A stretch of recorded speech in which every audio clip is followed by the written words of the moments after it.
But I want to go to the first guest. I spoke to her a short while ago because she's a newsmaker. Rumeen Farhana is former leader of the opposition in Bangladesh of the BNP.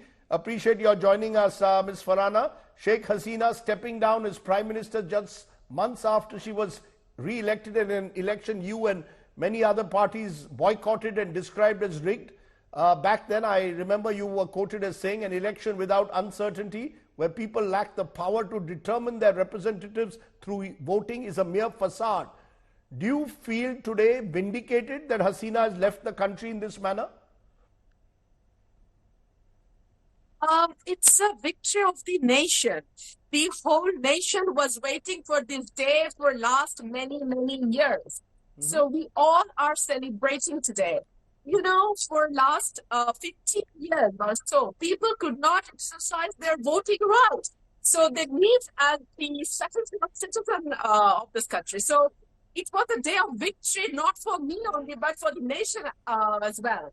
And after 1971, we feel like in 2024, we are liberated again. I mean, it's our second liberation. That's how we feel. You know, you're saying it's a second liberation there, Farhana, but the fact is that Hasina stepped down after days of violent protests, reportedly being pushed out by the army. Is an active role being played by the army a good sign for democracy, given what the kind of role the army has played in the past in Bangladesh? You see, there was no democracy in Bangladesh for the last 15 years. In 2014, there was a so-called election where 153 seats were elected before the election day. So it was basically a mockery with the nation. The same happened in 2018, where the election took place in the midnight. And in 2024, it was Hasina versus Hasina. So for last 3 terms, there was no election in Bangladesh. So there was no democracy, there was no freedom of speech, there was no human rights. There was no freedom of assembly or to do politics in a normal environment. So now we are thinking of building this nation again. We will build a new Bangladesh, inshallah. We will make a new Bangladesh. You know, you're saying you'll build a new Bangladesh.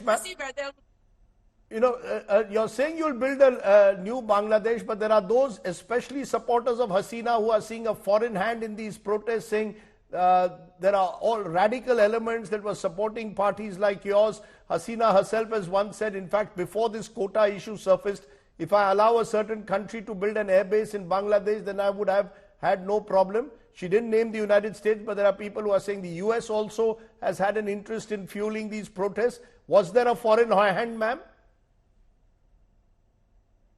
See, since she fled from the country, since we didn't get any opportunity to ask her the questions, we don't know whom she indicated. But the reality is, it is a democratic country. It is People's Republic of Bangladesh, and people's will is the last word. So people refused her long back, and eventually she had to flee from the country. So that becomes the reality now. And now the people will decide who will be in power, who will be in the parliament, how the country will move forward. It will be the decision of the people. Rumeen, you're saying the people will decide who will form the government, but as those visuals that I showed, the people have taken over the streets. There has been arson, there has been looting in the last 24 hours. Now the army says it will form the interim government. Will you join it? Will your government join it? Will your party, BNP, join it if you get a chance? And do you really think free and fair elections can now take place in this atmosphere? You see, it's only few hours now that we have been liberated. I am just purposefully using the word liberated. Yes, we have been liberated. It's only a few hours now. So it's too early to make any comment, number one. Number two, if the nation feels that they need me for any reason, if they think that I can be of any help, I'm always ready to serve my nation in whichever way the people want me to. And as you have seen that for last 17 years, me and my family have suffered a lot. I was the most vocal person from the opposition. So we tried our level best. Every single member of this country, every single person of this country they played their role, and some way or other, if they are not the part of the regime, they suffered.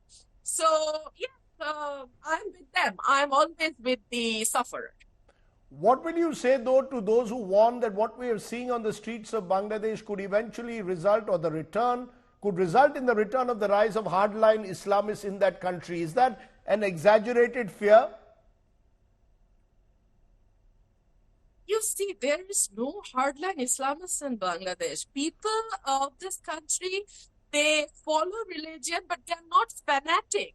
They are not extremists, for God's sake. So I don't think that there will be a rise of extremism. There was a fear of this rise if Hasina continues. Since she fled and she gave up, I don't see any reason why the extremists will come up. Okay, let me leave it there. The former leader of the opposition, Rumeen Farhana, joining me, giving us a sense of where she and her party stand, claiming that this is a moment of victory for the people of Bangladesh. Let me leave it there, Rumeen. We'll wait and see how this develops.